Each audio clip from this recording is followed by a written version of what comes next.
नमस्कार, मैं हूं निकिता शर्मा। आप देख रहे हैं सुजस समाचार खास बुलेटिन। 41 जिले 41 खबर में आपको अपने जिले से जुड़ी तमाम छोटी और बड़ी खबरें देखने को मिलेंगी, जिनका सीधा सरोकार आपसे और आपकी सरकार से है। जिलेवार खबरों की तरफ बढ़े उससे पहले एक नजर डालते हैं आज की बड़ी हेडलाइंस पर। सिरोही में शुद्ध आहार मिलावट पर वार अभियान के तहत बड़ा एक्शन, 60 किलो खराब पनीर किया नष्ट। कपासन में प्रवासी पक्षियों का आगमन शुरू, देखी जा रही कई दुर्लभ प्रजातियां। बालोतरा में हुआ विशेष पुलिस बैंड वादन कार्यक्रम, देशभक्ति गीतों की बजाई धुनें। चलिए अब खबरों पर बात करते हैं विस्तार से। सिरोही जिले में शुद्ध आहार मिलावट पर वार अभियान के तहत चिकित्सा एवं खाद्य सुरक्षा विभाग ने बड़ी कार्रवाई की। जिला कलेक्टर अल्पा चौधरी के मार्गदर्शन और सीएमएचओ डॉक्टर दिनेश कराड़ी के निर्देश पर यह कार्रवाई की गई। खाद्य सुरक्षा दल ने झाड़ोली स्थित होटल सर्वोत्तम का निरीक्षण किया। यहां करीब 60 किलो पनीर खराब और खट्टा पाया गया। पनीर को मौके पर ही नष्ट किया गया। बताया गया कि यह पनीर गुजरात से सस्ती दर पर खरीदा गया था। पनीर के नमूने जांच के लिए जोधपुर लैब भेजे गए हैं। रिपोर्ट के आधार पर आगे कार्रवाई की जाएगी। विभाग ने होटल और खाद्य कारोबारियों को गुणवत्ता और स्वच्छता बनाए रखने की चेतावनी दी है। सलूम्बर जिले के चावंड में विकसित भारत गारंटी रोजगार और आजीविका मिशन ग्रामीण योजना को लेकर कार्यशाला आयोजित की गई। कार्यक्रम में मुख्य अतिथि सलूम्बर विधायक शांता अमृतलाल मीणा रहीं। विधायक ने कहा कि यह योजना ग्रामीण श्रमिक परिवारों के लिए फायदेमंद है। इससे रोजगार के अवसर बढ़ेंगे। मनरेगा में हो रहे भ्रष्टाचार पर रोक भी लगेगी। इस योजना के तहत अब 125 दिन का रोजगार मिलेगा। भुगतान 15 दिन के भीतर होगा और राशि सीधे बैंक खाते में आएगी। योजना में बायोमेट्रिक उपस्थिति और तकनीकी निगरानी भी होगी। इससे ग्रामीण विकास को मजबूती मिलेगी। सर्दियों की दस्तक के साथ ही कपासन क्षेत्र के जलाशयों में प्रवासी पक्षियों का आगमन शुरू हो गया है। सुदूर देशों से आए ये मेहमान जलाशयों में डेरा जमाए हुए हैं। यूरोप और मध्य एशिया में बर्फबारी के कारण जब भोजन की कमी हो जाती है, तब ये पक्षी भारत का रुख करते हैं। अनुकूल जलवायु के चलते ये पक्षी करीब 3 महीने तक यहाँ प्रवास करते हैं। इन दिनों कपासन और आसपास के जलाशयों में great crested grebe, bar headed geese, godwit, ruff और टफ्टेड डक जैसी दुर्लभ प्रजातियां देखी जा रही हैं। यह नज़ारा प्रकृति प्रेमियों के लिए खास आकर्षण बना हुआ है। मेरा नाम उज्जवल दादिच है। मैं विगत 12 वर्षों से चित्तौड़गढ़ की पक्षी प्रजाति एवं इनके संरक्षण के लिए कार्य कर रहा हूं। अभी मैं खड़ा हूं कपासन के राज राजेश्वर सरोवर पर। काफ़ी वर्षों बाद यहां पर पानी की अच्छी आवक हुई है और साथ ही पानी की अच्छी आवक के साथ यहां प्रवासी पक्षियों का आगमन शुरू हो चुका है। प्रवासी पक्षियों में मुख्य रूप से अभी ग्रेट क्रेस्टेड गिर का एक पेयर, करीब 400 की संख्या में यहाँ पर greylag geese, bar headed geese, tufted duck, Eurasian common coot, common pochard और रेड क्रेस्टेड पोचार्ड और साथ ही बड़ी संख्या में यहाँ पर पक्षी देखने को मिल रहे हैं। पक्षियों के मुख्य रूप से हमारे यहाँ जलाशयों पर आने का कारण होता है बर्फीले प्रदेशों में, बर्फीले देशों में बर्फ़ जम जाने के कारण इनका आहार बर्फ़ में दब जाता है। ऐसे में इनका जीवन यापन काफ़ी कठिन हो जाता है। इस समय पर ये पक्षी एकजुटता से डिसीज़न लेते हैं कि हमें मैदानी प्रदेशों की तरफ रुख करना चाहिए और एकजुट होकर ये पक्षी हमारे भारत जैसे मैदानी प्रदेश की तरफ आते हैं और भारत के प्रत्येक राज्य में अलग अलग जलाशयों पर ये अपना बसेरा बनाते हैं। मैं आप सभी आमजन से यही अपील करता हूँ कि अपने क्षेत्र के जलाशयों पर आने वाले इन पक्षी प्रजातियों का संरक्षण हेतु आप जागृत रहें, तालाबों को शिकारियों से बचाएं एवं अनावश्यक मत्स्य खेत से आप इसे बचाएं। राष्ट्रगीत वंदे मातरम के 150 वर्ष पूरे होने के अवसर पर बालोतरा शहर में विशेष पुलिस बैंड वादन कार्यक्रम आयोजित किया गया। यह आयोजन शहर के प्रमुख चौराहों और सार्वजनिक स्थलों पर किया गया। कार्यक्रम अतिरिक्त पुलिस अधीक्षक हरफूल सिंह के सुपरविजन में संपन्न हुआ। पुलिस बैंड टीम ने वंदे भारत पार्क, नया बस स्टैंड चौराहा और अन्य स्थानों पर प्रस्तुति दी। बैंड ने वंदे मातरम समेत कई देशभक्ति गीतों की मधुर धुनें बजाईं। धुनों ने आमजन में देशभक्ति का संचार किया। कार्यक्रम का उद्देश्य गणतंत्र दिवस से पहले राष्ट्र प्रेम और एकता की भावना को मजबूत करना रहा। बड़ी संख्या में मौजूद लोगों ने प्रस्तुति की सराहना की। डीग में गुर्जर प्रतिभा सम्मान समारोह आयोजित किया गया। मुख्य अतिथि गृह राज्य मंत्री श्री जवाहर सिंह बैडम रहे। मंत्री ने मेधावी छात्र छात्राओं और अधिकारियों की उपलब्धियों की सराहना की। उन्होंने कहा कि शिक्षा की क्रांति से समाज की तस्वीर बदल रही है। बच्चों की सफलता समाज का गौरव है। मंत्री ने युवाओं को प्रेरित किया और कहा कि समाज में जागरूकता और प्रयास से ही ये उपलब्धियां संभव हुई हैं। उन्होंने गुर्जर सेवा समिति और अन्य संस्थाओं के प्रयासों की भी प्रशंसा की। समारोह में स्मृति चिन्ह और प्रशस्ति पत्र वितरित किए गए। हजारों लोग कार्यक्रम में मौजूद रहे। टोंक कलेक्ट्रेट परिसर में वंदे मातरम के 150 वर्ष पूरे होने के अवसर पर समारोह आयोजित किया गया। इस दौरान पुलिस बैंड ने देशभक्ति से ओतप्रोत बैंड वादन किया। कार्यक्रम में बड़ी संख्या में स्कूली बच्चे, अधिकारी और कर्मचारी शामिल हुए। बच्चों ने वंदे मातरम का गायन किया और चित्रकला, पेंटिंग व भाषण प्रतियोगिताओं में भाग लिया। यह कार्यक्रम प्रधानमंत्री श्री नरेंद्र मोदी और मुख्यमंत्री श्री भजनलाल शर्मा के निर्देशानुसार आयोजित किया गया। इसका उद्देश्य नई पीढ़ी में राष्ट्र प्रेम और एकता की भावना पैदा करना रहा। कार्यक्रम ने उपस्थित लोगों में देशभक्ति की भावना को मजबूत किया। वंदे मातरम को 150 वर्ष पूर्ण हुए हैं, तो माननीय प्रधानमंत्री महोदय और माननीय मुख्यमंत्री महोदय के निर्देशानुसार इसका समारोह पूर्वक आयोजन किया जा रहा है। और इसका जो प्रथम चरण है वो हमने कुछ टाइम पहले किया था, और जो द्वितीय चरण है वो 19 तारीख से लेकर 26 तारीख तक हम विभिन्न तरह की प्रतियोगिताएं, विभिन्न तरह की गतिविधियां, रैली, वंदे मातरम का गान, उसके माध्यम से हम इस जयंती को मना रहे हैं। आज स्कूलों में विभिन्न प्रकार की भाषण, गायन और चित्रकला प्रतियोगिता, पेंटिंग प्रतियोगिता, रैलियां, सब तरह की गतिविधियां आयोजित की जा रही है। बार बार हर स्थान पर वंदे मातरम गीत के गायन का भी आयोजन किया जा रहा है। तो इस तरह से देशभक्ति के लिए ये जो आयोजन है वो समारोह पूर्वक पूरे जिले में आयोजित किया जा रहा है। बिल्कुल, हमारा जो माननीय प्रधानमंत्री ने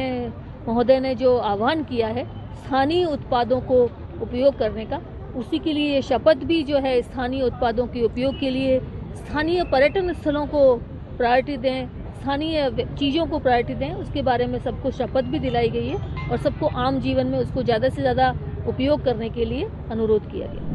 ब्यावर में स्वर्गीय कर्पूरी ठाकुर की 102वीं जयंती पर निःशुल्क चिकित्सा शिविर का आयोजन किया गया। यह कार्यक्रम मारूसेन समाज पंचायत बोर्ड संस्था की ओर से आयोजित हुआ। शिविर का शुभारंभ दीप प्रज्वलन और श्रद्धांजलि अर्पित कर किया गया। अध्यक्ष दिलीप सेन ने कर्पूरी ठाकुर के जीवन और उनके योगदान पर प्रकाश डाला। स्वास्थ्य जांच शिविर में डॉक्टर प्रीति गुप्ता और डॉक्टर रेखराज भट्ट ने अपनी सेवाएं दी। बड़ी संख्या में नागरिकों ने जांच करवाई। कुल 36 लोगों ने स्वास्थ्य परामर्श और उपचार प्राप्त किया। कार्यक्रम में समाज सेवक और पदाधिकारी भी उपस्थित रहे और नागरिकों को स्वास्थ्य सेवाओं की जानकारी दी। मारूसेन समाज पंचायत बोर्ड संस्था ब्यावर के तत्वावधान में कर्पूरी जी ठाकुर, जो कि जननायक, पूर्व मुख्यमंत्री बिहार, और अभी जो भारत रत्न दिया हमारे परम श्रद्धेय जो नरेंद्र जी मोदी जी ने भारत रत्न उनको दिया। और ऐसे व्यक्ति जिन्होंने शराबबंदी, आरक्षण और काफ़ी विषयों पर उन्होंने अपने कार्यकाल में बहुत काम किया। ऐसे आज महान पुरुष की एक हम जयंती मना रहे हैं पूरे समाज वाले, और इसके लिए हमने निःशुल्क यह जांच कैंप शिविर लगाया है। इसके उपलक्ष्य में सभी समाज के लोग आज इस कैंप का फायदा उठा रहे हैं, निःशुल्क जांच करा रहे हैं। और ऐसा हमने पूरे समाज ने ये एक बीड़ा उठाया है, और ऐसे कर्पूरी जी ठाकुर को हम आज याद कर रहे हैं उनकी जयंती पर, और 102वीं जयंती हम उनकी मना रहे हैं आज। धम्बोला में 10 दिवसीय निःशुल्क सार सूत्र शल्य चिकित्सा शिविर का समापन हुआ। शिविर आयुर्वेद विभाग और राष्ट्रीय आयुष मिशन के संयुक्त तत्वावधान में आयोजित किया गया। इसमें 177 मरीजों को भर्ती कर शल्य चिकित्सा की गई। ओपीडी में 2300 से ज़्यादा मरीजों को आयुर्वेदिक उपचार प्रदान किया गया। शिविर में अर्श, भगंदर और अन्य रोगों का इलाज किया गया। समापन समारोह उपखंड अधिकारी विवेक गुर्जर और आयुर्वेद विभाग डूंगरपुर के उपनिदेशक डॉक्टर बद्री नारायण मीणा की उपस्थिति में हुआ। विशेषज्ञ चिकित्सकों ने मरीजों का सफल ऑपरेशन किया। लाभान्वित मरीजों ने राज्य सरकार और आयुष टीम का आभार व्यक्त किया। राज्य सरकार के आयुष विभाग, आयुर्वेद विभाग के तत्वावधान में 15 से 24 जनवरी तक शल्य चिकित्सा शिविर विभाग द्वारा दंबोला में जिला स्तर का कार्यक्रम किया गया। इसमें जैसा कि यहाँ पर प्रभारी महोदय द्वारा बताया गया 177 आईपीडी और 2379 ओपीडी जो मरीज़ हैं यहाँ पर लाभान्वित हुए। लोगों को दिनचर्या सुधार और अन्य सभी एक्टिविटीज़ जो कि पंचकर्म है, अग्निकर्म है, आयुर्वेद की विभिन्न जो लाभदायक पद्धतियाँ हैं उनसे लाभान्वित किया गया और बहुत सफलतापूर्वक इसका आयोजन हुआ और आज सभी को इस संबंध में जिन्होंने इसमें योगदान दिया उनको सम्मानित किया गया। और इस प्रकार के आयोजन न सिर्फ आम लोगों को एक जागरूकता के पॉइंट ऑफ व्यू से उनके लिए बेहतर है, बल्कि हमारी स्वास्थ्य और हमारे मानसिक और शारीरिक रूप से सामूहिक विकास के लिए भी बहुत आवश्यक है। Thank you sir. आयुर्वेद विभाग एवं राष्ट्रीय आयुष मिशन के संयुक्त तत्वाधान में आयुर्वेद विभाग की ओर से 10 दिवसीय क्षारशूल्य शल्य चिकित्सा शिविर का आयोजन स्वतंत्र सेनानी मनसुखराम पंड्या राजकीय आयुर्वेद चिकित्सालय धम्बोला में आयोजित किया गया। 15 तारीख से 24 तारीख तक आज 2379 मरीज लाभान्वित हुए और 82 से 170 पेशेंट आईपीडी में भर्ती कर मरीजों की चिकित्सा की गई। साथ में पंचकर्म, अग्निकर्म, न्यूरोचिकित्सा विशेष रूप से रहा और प्रतिदिन 250 से 300 मरीज लाभान्वित हो रहे थे। संपूर्ण पेशेंटों को, अन्य रोग मरीजों को भी आयुर्वेद औषध से लाभान्वित किया गया। मेरे पिछले 2 वर्षों से बगंदर की प्रॉब्लम थी, जो मैंने कई बार दवाइयाँ ली लेकिन मुझे 100% आराम नहीं हुआ। फिर मैं यहाँ आयुर्वेद चिकित्सा शिविर में आया और यहाँ पर मैंने ऑपरेशन कराया, जिसमें मुझे अच्छे से मेरा निदान हुआ और ऑपरेशन सक्सेस गया है और मुझे काफ़ी राहत है। इसके लिए मैं राज्य सरकार का एवं आयुर्वेद विभाग का आभारी रहूँगा। क्षारसूत्रीय शल्य चिकित्सा द्वारा यहाँ दंबोला में कैंप द्वारा सरकार द्वारा लगाया गया, तो ऑपरेशन कराया मेरे भी। तो मेरे फिशर था, तो मैंने भी 10 दिन यहाँ रह के सेवाएं ली, तो ठीक हूँ मैं। सवाई माधोपुर में राष्ट्रीय बालिका दिवस 2026 के अवसर पर चिकित्सा एवं स्वास्थ्य विभाग ने कार्यक्रम आयोजित किए। कार्यक्रम में पोस्टर प्रतियोगिता, नारा लेखन, स्वास्थ्य परीक्षण और परामर्श सत्र शामिल थे। छात्राओं को एनीमिया जांच और शारीरिक स्वास्थ्य की जानकारी दी गई। उन्हें बेटियों के अधिकार, लिंग चयन न करवाने और मुखबिर योजना के बारे में बताया गया। जिला मुख्यालय और स्कूलों में आयोजित गतिविधियों में विजेताओं को पुरस्कार देकर सम्मानित किया गया। कार्यक्रम में डॉक्टर अनिल कुमार जेमिनी, आशीष गौतम और अन्य अधिकारी मौजूद रहे। कोलायत में आयुर्वेद विभाग और राष्ट्रीय आयुष मिशन के संयुक्त तत्वावधान में 10 दिवसीय स्वास्थ्य शिविर का शुभारंभ किया गया। उद्घाटन विधायक अंशुमान सिंह भाटी ने फीता काटकर किया। शिविर में ग्रामीणों को अर्श, बगंदर, परिकार्तिका समेत विभिन्न रोगों का निःशुल्क उपचार उपलब्ध कराया जाएगा। अनुभवी आयुर्वेदिक चिकित्सकों की टीम मरीजों का समुचित इलाज कर रही है। एसडीएम राजेश कुमार नायक, सहायक निदेशक रेडमल सिंह, विकास अधिकारी वीरपाल सिंह समेत अन्य अधिकारी भी इस दौरान उपस्थित रहे। विधायक भाटी ने ग्रामीणों से शिविर का लाभ लेने और राज्य सरकार की कल्याणकारी योजनाओं से जुड़ने की अपील की। 24 जनवरी से 10 दिन का आयुर्वेद शिविर कार्यक्रम करा जा रहा है, जो श्री कपिल मुनि जी के इस पावन धरा कोलायत जी के ऊपर आज ये 10 दिवसीय आयुर्वेद शिविर का आरंभ हो चुका है। इसमें हमारे जिला स्तर के जितने भी अधिकारी मौजूद था, जनप्रतिनिधिगण और हमारा कोलायत का सारा प्रशासन मौजूद रहा। तो निश्चित रूप से काफी लंबे समय से मांग थी और क्योंकि एक नई सकारात्मक पहल है राज्य सरकार के द्वारा कि आयुर्वेद का जो मैसेज जो कहीं ना कहीं सैकड़ों वर्षों से लगातार इस भारत की बुनियाद रही, जो 200-250 वर्ष के अंग्रेजों के शासन की वजह से कहीं ना कहीं आयुर्वेद खुद का ग्राउंड फील्ड भूलता गया, एलोपैथी नीचे दबता गया, ये उसको वापस से दूर दराज ढाणी तक आयुर्वेद का मैसेज पहुंचाने में कामयाब रही। तो मेरा आने का मेन मकसद ये था, मुख्य मकसद ये था कि जितने भी आमजन है, ग्रामीण है, उन तक इस बात का प्रचार प्रसार हो किस प्रकार से राज्य सरकार एक बड़ा कैंप आयोजन करने जा रही है। तो निश्चित रूप से आज से बातचीत लोगों में चर्चा का विषय बना। आगे आने वाले दिनों के अंदर यहाँ पे फुटफॉल भी ज्यादा बढ़ेगा और निश्चित रूप से दूर दराज ढाणी वाले, गाँव वाले और जो छिद्री आबादियों के अंदर बसने वाले सभी ग्रामीणों को निश्चित तौर पर कोलायत के अंदर, कस्बे के अंदर जो आयुर्वेद का कैंप रखा जा रहा है उसमें निश्चित तौर पर लाभ हो।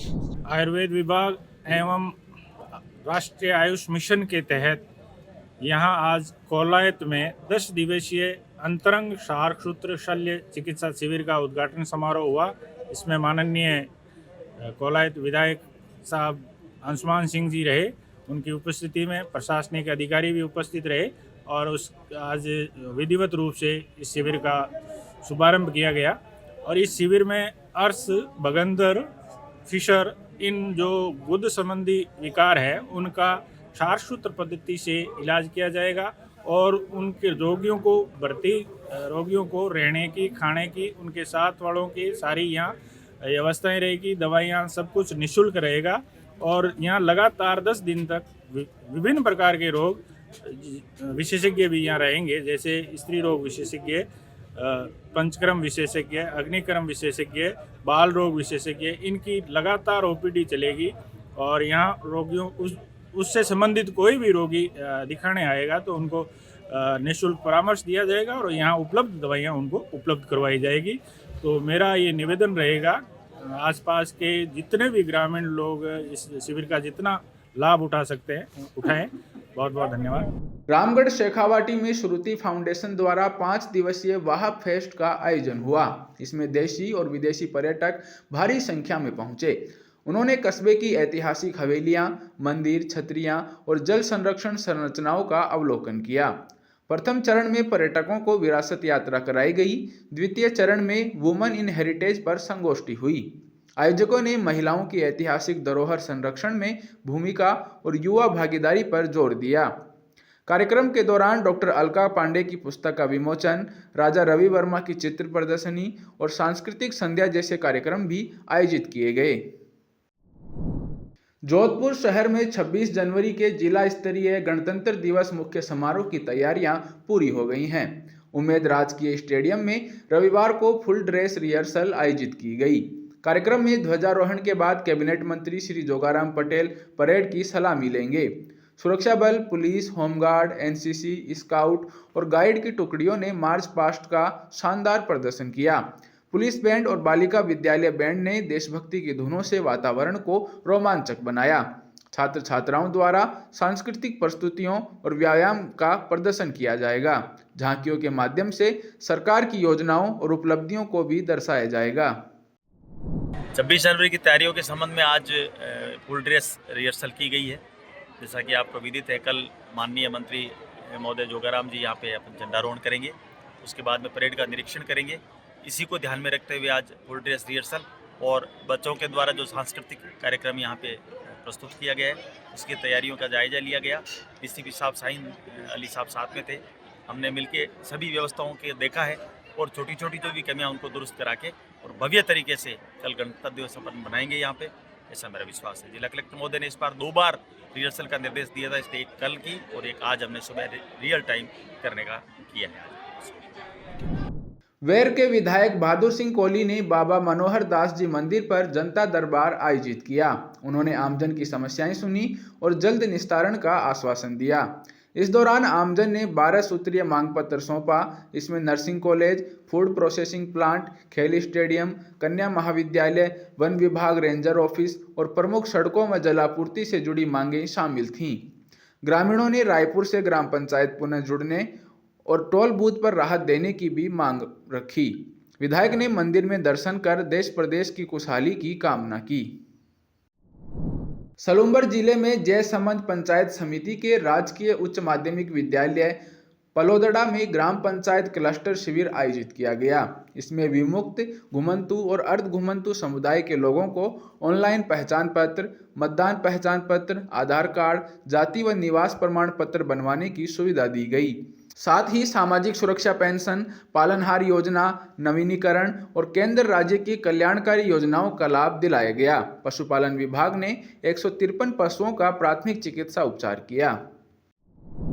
बीकानेर में गोचर भूमि को लेकर संत समाज और गौ भक्तों की चिंता का समाधान मुख्यमंत्री श्री भजनलाल शर्मा के हस्तक्षेप से हुआ। मुख्यमंत्री ने केवल 2 मुलाकात में मामले का निपटारा करते हुए बीकानेर शहर के आसपास सुजान देसर, सरह नथानिया, भीनासर, किस्मी देसर समेत गोचर भूमि को यथावत रखने का लिखित आदेश जारी किया। मुख्यमंत्री ने आगामी माह में संत समाज के साथ बैठक कर भूमि पर अभयारण्य एवं पर्यावरण संरक्षण की दिशा में कार्य करने का आश्वासन भी दिया। इसके बाद प्रस्तावित महापड़ाव और विरोध स्थगित कर दिए गए। संत समुदाय और गौ भक्तों ने मुख्यमंत्री का आभार व्यक्त किया। मामले को लेकर क्षेत्र के जनप्रतिनिधियों और संत समाज ने प्रेस वार्ता की। देखिए उन्होंने क्या बताया।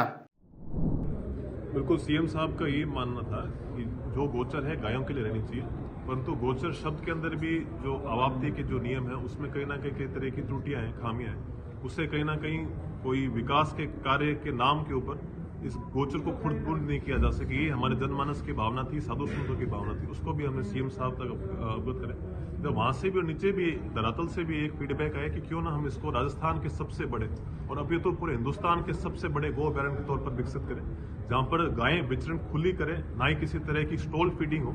और जो हम देखते हैं आमतौर पर कि गौशाला के अंदर अनेक गोवंश को अंदर डाल दिया जाता है, उनकी दयनीय स्थिति होती है। इस प्रकार के जब हमारे भजन लाल जी की सरकार है, इस प्रकार की परिस्थिति स्थिति वापस उत्पन्न नहीं हो, तो एक बहुत ही सकारात्मक पहल था उनकी तरफ से मैसेज है क्यों ना गो अभयारण्य बनाया जाए। और निश्चित तौर पर क्योंकि जमीन आपस में सटती भी सी, ज़्यादा आपस में क्षेत्रफल में दूरी भी नहीं है क्षेत्र में, तो 5418 हेक्टेयर जो अपना आप में बहुत ही बड़ा क्षेत्रफल है, अगर इसको हम विकसित करें गो अभयारण्य के तौर पे, तो न सिर्फ ये हमारे धर्म के लिए भी फायदेमंद होगा, बल्कि पर्यावरण के लिए भी, साथ ही साथ ये इकोलॉजिकल सेंटर बनेगा और एक टूरिज्म सेंटर भी बनेगा जो पूरे पर्यटनों को खींच कर लेके आएगा। क्योंकि बीकानेर से आपके जैसलमेर के मार्ग पर ही है, तो उस पर अनेक हम काम कर सकते हैं। नहीं, गोचर की तो कोई जो बात थी, साधु संतों के मन में एक भ्रम था कि कहीं बीडीए इस गोचर भूमि को दूसरे यूज में नहीं ले लेते। तो हमने सीएम साहब से बात की तो उन्होंने कहा भी ऐसा कभी भी नहीं हो सकता, गायों का निवाला हम नहीं छीन सकते, कोई भी सूरत में गोचरी रहेगी। तो ये बात इन साधु संतों को हमने कही भी कि, तो इन्होंने कहा हमें लिखित में चाहिए। तो हम फिर कल गए, जाकर के हमने बात की, तो उन्होंने कहा भी लिखित में ले जाओ, कोई बात नहीं है। उन्होंने एससीएस को कहा भी आप आदेश कर दो, तो उन्होंने आदेश कर दिया, कलेक्टर को लिखित में आज आ गया और लिखित में दे दिया। तो गोचर ही रहेगी, ये बीडीए के पास ही बीडीए के पास नहीं रहेगी। अब इसका न तो बीडीए मालिक है, न कलेक्टर मालिक है, इसका राजस्थान सरकार मालिक है और गोचर हर भूमि का राजस्थान सरकार ही मालिक होता है। गोचर के इश्यू को लेकर संत समाज का बीडीए गठन के बाद और बीडीए के नक्शा जो बना, मास्टर प्लान बना, उसमें भी इस गोचर लैंड को अर्बनाइजेबल एरिया में नक्शे में शामिल करने को लेकर संत समाज का एक क्वेश्चन था, एक सवाल था कि क्या गायों की गोचर को खुद या दूसरे कामों में लेके कहीं नष्ट ना कर दिया जाए। जनता की ये बात थी। इस बात को सरकार के मुखिया ने, आदरणीय भजन लाल जी ने संज्ञान लेते हुए और सरकार अधिकारी को निर्देशित करते हुए इस सारी गोचर को बीडीए के क्षेत्राधिकार से और कलेक्टर के क्षेत्राधिकार से अलग करते हुए, मुक्त करते हुए स्पेशल पेरीफेरल एरिया बना के संरक्षित कर दिया। गौचर जिसकी लड़ाई थी वो जीत चुके हैं, भगवान की देन से हमने किया है, समाप्त नहीं किया है। और जो हमारी लड़ाइयाँ थी गौचर पे, वो हमने भगवान सरकार से बात रखी और सरकार ने बात मानी कि जब तक सूरज चांद रहेगा गौचर का नाम रहेगा, गौचर पे कभी भी कोई डिबेट नहीं करेगा। जो गौ माता करेगी वो होगा, जो बीकानेर चाहेगा वो होगा, जो संत चाहेंगे वो होगा। स्थगित का क्या मतलब है? क्या जो भी हमारी जो कमेटी थी उसने किया है कि हम स्थगित करेंगे। 41 जिले 41 खबर बुलेटिन में आज के लिए इतना ही। फिर मिलेंगे नई खबरों के साथ। तब तक के लिए देखते रहिए सुजस समाचार। हमारे चैनल को लाइक, सब्सक्राइब और शेयर करना ना भूलें। धन्यवाद।